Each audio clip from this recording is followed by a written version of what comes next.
Se tiver mais alguém aqui que entrou depois e eu não estou citando o nome, por favor, me diga.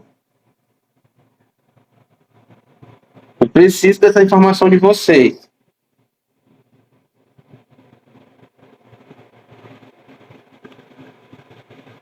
Como eu disse já, não se preocupem em responder o livro mais intelectual do mundo, não é isso. Eu quero saber, de fato, qual é o livro que para você é o seu favorito pelo critério de te trazer prazer na leitura. Você depois assiste esse vídeo do professor Clóvis de Barros assim que terminar as aulas de hoje, para você entender o porquê que eu estou fazendo essa pergunta. Tá? Eu já vi hoje que esse horário foi só para isso. Brincadeira, né? Mas eu vou mencionar o fato que aconteceu ontem, tá? Essa aula não vai terminar sem eu, pelo menos, contextualizar para vocês o que aconteceu ontem. Só para vocês verem como que professor, apesar de ter seus planos de aula, apesar de ter os seus roteiros aqui e acolá já minimamente preparados, mas a gente tem que ser um eterno pesquisador. O professor, ele não vive. Ele vive para poder atualizar o conteúdo que ele ministra para os seus alunos, principalmente para alunos de vestibular, porque precisa estar 100% atualizado. O vestibular vamos supor, o vestibular fosse amanhã, tá? Você precisa estar sabendo do que aconteceu até na véspera. De repente, utilizar isso numa redação. Tá bom? Então, a mesma aula não pode nunca... o mesmo tema de uma aula não pode nunca ser a mesma aula o resto da vida. Quem resolveu fazer geografia, se preparem para não dormir. Todo mundo respondeu? Beleza, então bora aqui aproveitar esses 10 minutos que a gente tem aqui para poder a gente não deixar de falar o que aconteceu. Já passamos aqui da questão já da resposta da bibliografia. Vou ver lá a resposta de vocês. Bom, sobre a nossa última aula, que foi dia 22, segunda-feira, só vou dizer para vocês bem aqui através desse slide, que eu preciso que vocês assistam a gravação, mesmo quem estava presente na aula. O professor meu estava presente na aula, preste atenção em tudo. Beleza, maravilha. Mas, na edição do vídeo para publicar, eu inseri, como vocês estão observando nesse exemplo aqui desse frame, né? No audiovisual a gente não chama print, tá? A gente chama frame. Nesse exemplo aqui desse frame, eu coloquei aqui para vocês aqui um exemplo aqui de uma das legendas que eu inseri no vídeo. Nesse caso aqui foi a legenda quando o Irapitanga Pinicapó falou do Red+, tá? Como eu sei que Red+ é um assunto que vocês, ou a maioria de vocês, não conhece, porque é um assunto mesmo novíssimo, cheirando a leite, e é um assunto complexo, eu inseri observações ao longo da própria fala dele. Então, assistam mais uma vez a gravação, em primeiro lugar, observem essas legendas que estão lá e se atenham à fala da liderança indígena que nós trouxemos aqui para vocês, pessoal. Volto a falar. Foi uma aula pioneira, inédita, histórica. Tá? Nunca um indígena, não se conhece relatos até o momento, daqui do Maranhão, de um povo indígena ter ministrado uma aula para pessoas não indígenas. Tá? E ele chama a gente de Caraí. Tá? Então, assistam mais uma vez essa aula e se atentem para essas legendas que eu coloquei aqui, tá certo? Essa Red+ aqui, como eu sei que eu não vou chegar já no último slide, essa Red+ aqui vai ser o tema da nossa próxima aula, se eu conseguisse terminar essa de hoje, que eu tinha preparado, né? Então, esse Red+ aqui, a gente vai falar dele. A gente vai aprofundar dele para você, tá certo? Professor, o que é Red+? Só para adiantar. Redução de emissões provenientes de desmatamento e degradação florestal em países em desenvolvimento, tá certo? E esse mais aqui são de atividades adicionais para proteção climática, beleza? Professor, isso daqui pode cair na minha prova? Pode não. Eu acredito que vai cair. De alguma maneira vai cair. Ou de forma interdisciplinar, ou de alguma outra maneira, porque é um assunto que está na pauta do dia do Congresso Nacional, tá? Então, se atentem para isso. Professor, o que aconteceu ontem que o senhor está falando tanto, que foi tão importante, que repercutiu na nossa última aula. Olha só, ontem, foi publicado ontem, tá com pouco mais de 24 horas, foi publicado próximo das 18 horas, essa informação aqui, tá? Ontem, portanto, relacionado com nossa última aula. Continuidade da categoria de análise de território, portanto, tá, pessoal? A gente está chegando de Marte agora, categoria de análise de território. Ontem, quase às 18 horas, foi publicado essa notícia bem aqui, pela FUNAI. O professor que é FUNAI, Fundação Nacional dos Povos Indígenas. Tá? É a autarquia federal que lida diretamente com os povos originários. Tá? Ontem foi publicado essa notícia, em que pese o falecimento dele tenha ocorrido no sábado, dia 20. Mas, por se tratar de um indígena que vivia em condição de isolamento voluntário, ele não tinha contato nem com outros povos indígenas, pior ainda com pessoas não indígenas, né? E nem com os próprios servidores da FUNAI. Então, ontem se teve o Brasil e o mundo. Quando eu digo Brasil e o mundo, você vai entender por que eu estou dizendo isso. Brasil e o mundo teve conhecimento desse fato, do falecimento deste indígena chamado Aurá. Aurá, o nome, até onde se sabe ser o nome dele, né? Até onde se acha que é o nome dele. Mas ele é conhecido como Aurá. Ele foi avistado pela primeira vez, como vocês estão vendo aí, em 1987. Ele vivia em condição de isolamento, não tinha contato. E o que de importante tem o falecimento dele, além de si, como é importante seria de qualquer pessoa humana, né? Pela dignidade da pessoa humana? É porque a morte dele representa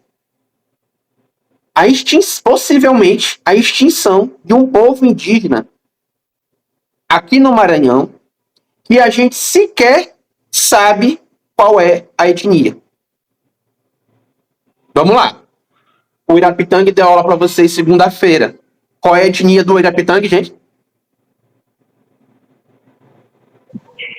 Capó. Ele é um capó. Qual é a etnia do Aurá que faleceu? Ninguém sabe. Ninguém sabe. Só se sabe que ele é considerado o último indígena do povo dele. Só isso. Tá? Então tá bem aqui. Morre indígena considerado o último sobrevivente do povo indígena do Maranhão. Ele é considerado o último sobrevivente da etnia dele. Só que não se sabe que etnia é. Pasmem vocês. Pasmem vocês. Então quando a gente falar assim, existem tantas etnias indígenas no Maranhão, ou no Brasil, ou no mundo, esse número é só uma estimativa. Por isso que quando na aula passada eu perguntei para o Irapitang, são 16 terras indígenas demarcadas do Maranhão que já existem hoje, eu confirmei depois, sim, são 16 mesmo, eu estava correto. Eu fiquei na dúvida se era 16 ou se já era mais de 16, porque a qualquer momento vai aumentar. Porque isso daí é uma luta constante. Eles precisam, a relação de poder, né? Território, relação de poder, a gente torce para cada vez mais aumentar. Porque, olha só, aqui no caso dele, por exemplo, era para existir uma terra demarcada da etnia dele. Era para ser mais um. Só que o que acontece isso daqui? O que isso daqui demonstra bem aqui? Esse apagamento dos povos originários do Brasil, que a gente nem sabe quantos são, na verdade, gente. A gente sequer tem ideia de quantos são. Olha o nosso grau de conhecimento, o nosso grau de que a gente, a forma como a gente considera essas pessoas. Tá entendendo? Quando os colonizadores, os invasores chegaram aqui e esse processo de massacre que continua, a gente está falando de pessoas que a gente sequer tem registro. Passaram pelo mundo sem a gente saber. Imagina você se tivesse nascido sem a tua certidão de nascimento. Imagina se na tua certidão de nascimento não tivesse o nome do teu pai e da tua mãe. Como é que tu ia saber qual seria teu sobrenome? Imagina você sem o seu sobrenome. A Carla. Imagina. Carla, já imaginou? Teu nome é Carla. E aí? Cadê teu sobrenome? Cadê teus pais? De onde tu veio? Professor, eu não sei a origem do meu sobrenome. Não, não é a origem em si. Tô falando assim, mas tu sabe que teu sobrenome é Rocha. Entende? Sim, Pois entendi. é, isso que Eu eu tô entendi falando. errado. Eu Isso que achei eu que tô era a falando. origem. Imagina só se no teu documento tivesse somente Carla. Não tivesse Carla, Bianca, Rocha, parará, parará. Ninguém ia saber quem é pai, quem é mãe, da onde Exato. veio. Isso. É a situação dele. É a situação dele. Então, gente, tá aqui, ó. Faleceu sábado. Aonde, professor? No município de Zedoca. Será que foi? Bom, você vai entender. A regional lá da terra indígena Alto Turiaçu, a cidade sede lá é Zedoca, realmente, tá? Tanto é que a Associação Capó fica em Zedoca. Mas olha só, tá? Então, bem aqui diz, né? Que para a FUNAI esse falecimento representa o fim de uma trajetória de isolamento e resistência, olha só, conceito de território, de um povo possivelmente extinto, lamentável. É de doer na minha alma isso aqui, tá? Vamos lá. Ele, o Aurá, que foi o que faleceu agora, o irmão dele, chamava Auré, não é para rir, por favor, já tinha falecido 14 anos atrás, tá? Então, eles sempre rejeitaram a comunicação com outros povos indígenas. Para quê? Para se manter fiéis à sua própria língua e costumes. Para não perder o quê, gente? A dimensão simbólico-afetiva de território, que é a construção da identidade. Tá lá na nossa aula de território.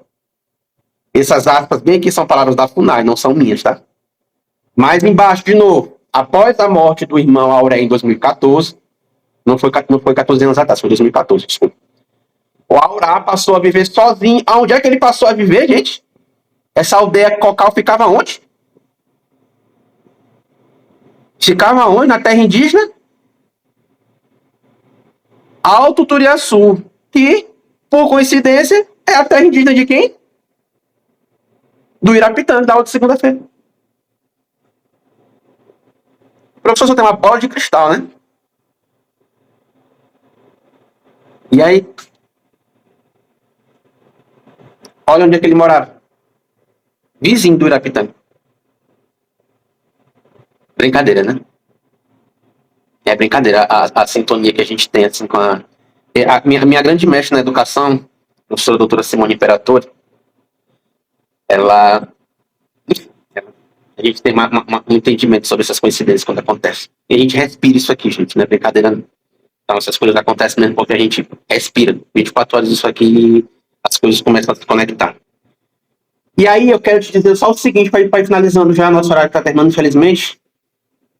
Então, vamos fazer só uma análise aqui da fala do coordenador geral de indígenas isolados e de recente contato. Recente contato, só para te lembrar, na terra indígena Alto Turiaçu, o Erapitang falou, e eu também te falei na aula passada, que lá convivem 3 etnias, Taapó, Auaguajá e Tembé. Os Auaguajá são de recente contato, certo? É um povo que não permitia contato com pessoas não indígenas, tá? Foi o que o coordenador falou, professor. Falecimento de Aurá, assim como o recente falecimento do indígena Tanaru, eu iria falar para vocês do Tanaru também. Eu elaborei uma questão de vestibular em cima disso para vocês, uma questão linda, linda, linda, linda, para derrubar seus concorrentes, igual quem balança um tapete assim para tirar poeira. Mas a gente vai finalizar por aqui por causa do horário. A questão está guardadinha aqui, vou te mostrar na próxima aula. Então, o falecimento deles serve como um alerta para a urgência da implementação de políticas de proteção territorial e cultural, que nós falamos na penúltima aula de defesa de território. Por que o Urapitanga veio dar aula para vocês? Reiterando a necessidade da sociedade de reconhecer a importância dos indígenas como protagonistas do futuro de uma nação plural. Vou repetir. Reconhecer a importância dos povos originários como protagonistas do futuro, os donos da nossa terra. Os donos. Desde dos nossos primórdios, são eles os protagonistas do futuro. Da diversidade. de uma nação que reconhece as suas origens, que sabe de onde veio e que valoriza essa ancestralidade, preservando essa identidade territorial, tá certo? Não são palavras minhas, mas se conecta perfeitamente com nossa aula de território. E aqui, só para finalizar a aula de vocês, esses 2 últimos slides aqui, ó, a conversa que eu tive agora à tarde com o Irapitanha, ele confirmou para mim que ele era o único do seu povo, um erro de digitação aqui, porque ele estava muito ocupado na hora que ele falou comigo, ele estava num ambiente que estava ruim dele. Ele era o único do seu povo, falava uma língua indígena que ninguém entendia, nem os próprios indígenas. Nós não sabemos o que aconteceu com o povo dele. Certo? E perguntei para ele se realmente ele não sabia como era o nome da etnia dele. Não sabe. Ninguém sabe. Nem os antigos sabem contar a história dele. Tá certo? Mais um processo de apagamento. Então, a relação de poder bem aí viva na frente de vocês. Viva, viva. Bem aqui eu encerro. Se você quiser escanear esse QR Code bem aqui. Aqui é onde está publicado no portal da FUNAI, do governo federal. E aqui é a primeira das 2 notícias do Tanarum, que é o contexto dele que tem o Fantástico, da reportagem completa. Processo de apagamento vivo. Relação de poder, aquilo que a gente falou em território, mostrando, né, que o processo de massacre continua, a dominação continua, como eu falei para vocês lá no Michel Foucault, né? Só existe poder quando existe resistência. Quando existe uma completa subordinação, aí deixa de ser relação de poder e passa a ser violência pura. Então, daqui, desse conteúdo que nós tivemos, dessa experiência que a gente viveu, aconteceu mais um fato. O Brasil e o mundo teve notícia ontem. Nos entristece bastante. Mas que, talvez, pelo menos, que mostre como que nosso conteúdo é um conteúdo vivo. É um conteúdo que você consegue perceber a importância que ele tem para a tua vida, para a vida da tua comunidade, o teu futuro, o nosso futuro. Só olhando para a realidade. A gente não está falando aqui de uma coisa que aconteceu não sei quantos séculos atrás, não é decoreba, não é mapa mental, não é nada disso, não é macete de vestibular. É uma coisa que a gente só vive, se concentra e apreende isso para poder entender o que é o que a gente está se propondo a fazer, tá bom? Os outros materiais aqui que eu ia mostrar para vocês aqui, então fica para a próxima aula, por causa do horário. Obrigado, boa noite.